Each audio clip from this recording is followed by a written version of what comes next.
একটা দায়িত্বশীল পর্যায় থেকে এটা সম্পূর্ণ অনৈতিক ভাবে আমি পার্সোনালি একজন সংসদ সদস্য প্রার্থী হিসেবে মনে করি। আপনারা সংবাদকর্মী আছেন, আপনাদেরও কথা বলা উচিত। আমরা জাতি হিসেবে আসলে হতবাগা। আমরা দায়িত্বশীল পর্যায়ে এমন এমন অপদার্থ এবং অযোগ্য লোককে পেয়েছি, যেটা এই দেশকে পিছিয়ে দিচ্ছে। এই জাতির সূর্য সন্তানরা জীবন দিচ্ছে, আর সেই পোস্টে থেকে একটা মায়ের বুক খালি, ওনার সন্তান যদি এই জায়গায় থাকতো তাহলে তিনি ওই বিচ্ছিন্ন ঘটনা বলতে পারতেন কিনা, ওনাকে প্রশ্ন করেন আপনারা, যে আমি আপনাদেরকে বলছি এটা সম্পূর্ণ অনৈতিক। এবং আমি মনে করি তার এই ধরনের কথা, তার মুখ বন্ধ করা উচিত।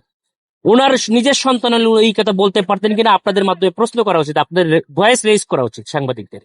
এই দেশকে গঠন করার জন্য সাংবাদিকদের কোনো বিকল্প নাই, সংবাদ মাধ্যমের কোনো বিকল্প নাই। আমিও যদি কোনো খারাপ কাজ করি, কোনো অনৈতিক কথা বলি, সেটা তুলে ধরেন এবং মানুষের দায়িত্বশীল পর্যায় থেকে অবশ্যই অবশ্যই এই কথা প্রত্যাহার করা উচিত।